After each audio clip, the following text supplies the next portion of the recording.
Chapter 13. Now the truck wasn't moving fast at all. There's not much of a slope in the ground, but it was still pretty scary to feel ourselves moving forward. Marcy screamed. It was good and loud too, but it wasn't one bit helpful. "Marcy," I hollered, trying to make myself heard over her screeches. "Step on the brake."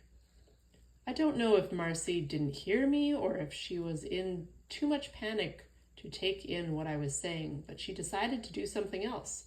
Instead of trying to stop the truck, she grabbed the door handle and yanked on it until the door started to open. But then it seemed that she forgot to let go of the handle because as the door swung outward, she went right along with it. At first, her legs and feet stayed inside the truck. She kind of looked like a hammock made of a little girl hung between the door and the seat. Let me tell you, the shrieks that came out of her then were something. I didn't even bother trying to talk to her after that. It seemed the truck was moving a little faster, and as it did, there was less and less of Marcy inside. And then she lurched forward and disappeared. I threw myself across the seat to where I could see her. She was screaming even louder than before, and I didn't blame her. The back tire had rolled forward, catching the material from her skirt under it. In a few more inches, that truck was going to run right over Marcy. There was no time to get turned around. I nosedived toward the pedals and shoved my hands hard on the one side, on the right, not knowing which of the three was the brake. Nothing happened. I let go of it and pushed down the middle one, and the truck jolted to a stop. Marcy was still wailing her head off when Grandma showed up. Oh, Grandma said. "Help me," Marcy sobbed. "Don't let the truck run over me." "Stop that and listen," Grandma said sharply. "I'll see if I can pull your skirt loose. You try and wiggle out." The next few moments were filled with the sounds of grunts and groans. I could tell when Grandma got the skirt free because she fell backward and landed on the ground with a thud. Right after that, Marcy stood up, still crying while she brushed herself off. Grandma reached out and steadied Marcy, then she peered into the truck at me. "Come out of there now, Elizabeth," she said sternly. "I can't, Grandma." "Why not?" "If I let go of the brake, the truck will start moving again," I said. "It will hit the barn." Grandma glanced toward the barn and then stared at the pedal I was holding down. "This pedal is the brake?" she asked. "You're sure?" "I'm sure," I said. It had to be.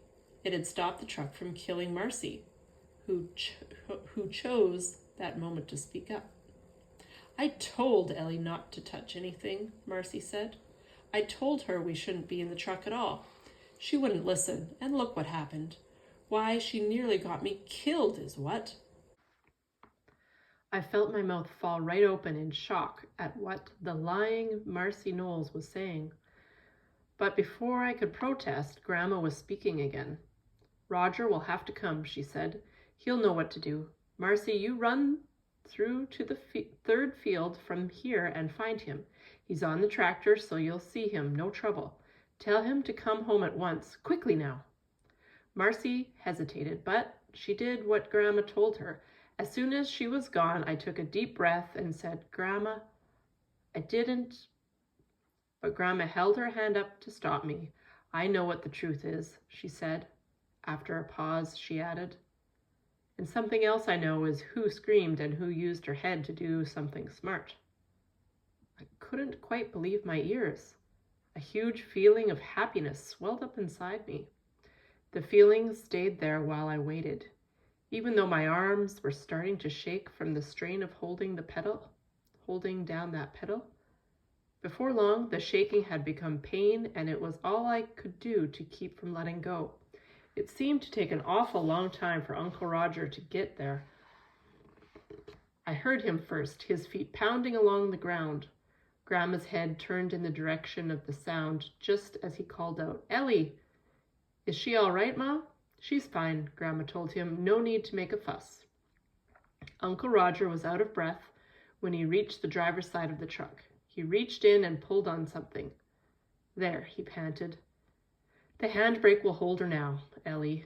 You can come out. You can come on out. It was a huge relief to finally be able to let go of the pedal. When I scrambled out of the truck, my arms started to rise up in the air all on their own. I'd hardly reached the ground when I felt myself being swung up and pulled tight against Uncle Roger's chest. I'm not cross at you, he said. Not at all. But I don't want you to play in the truck anymore. I knew right then that Marcy had told him the same lie she'd told Grandma. I waited for Grandma to tell him the truth, but she just turned around and went back into the house without another word. And then it was too late for me to say anything, because Marcy was coming through the field, gasping and sweaty, her face as red as a ripe tomato. Uncle Roger let me down and slid into the truck. He pressed his foot on the pedal on the left and pushed on the gear shift with his hand. That reminded me of how Marcy had bumped the gear shift just before the truck started to move. When he got back out, I said, nice and loud, Marcy, my uncle fixed the thing you were jiggling and he doesn't want us to get in the truck again. Who'd want to get in there again anyway, Marcy said. Well, like I said a while ago, I began, but Marcy cut me off by grabbing my hand and yanking me away from there. I hope you didn't tell on me, she muttered, as soon as we were a ways off from Uncle Roger. Why shouldn't I tell on you? I asked crossly. Because I'm the guest, and that's the rule. What kind of dumb rule is that? It's just the rule, and anyway, if you did something wrong at my house, I would take the blame for it for you. I doubted that, but I didn't say anything else to Marcy. She might be bossy and she might tell lies, but she was the only friend I had here. I didn't want to go through the whole summer with no one to play with. With Marcy, it seemed as soon as she said something, it was settled, whether anyone else might agree or not. I know what we could do now, she said, just as if the whole truck thing had never happened.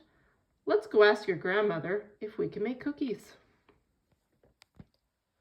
Talk with a partner. Was your prediction at the end of the last chapter close to what happened? Talk about this with your partner. Then, number 2, retell what happened in this chapter in your own words. Retell it to your partner, and then it's your partner's turn next.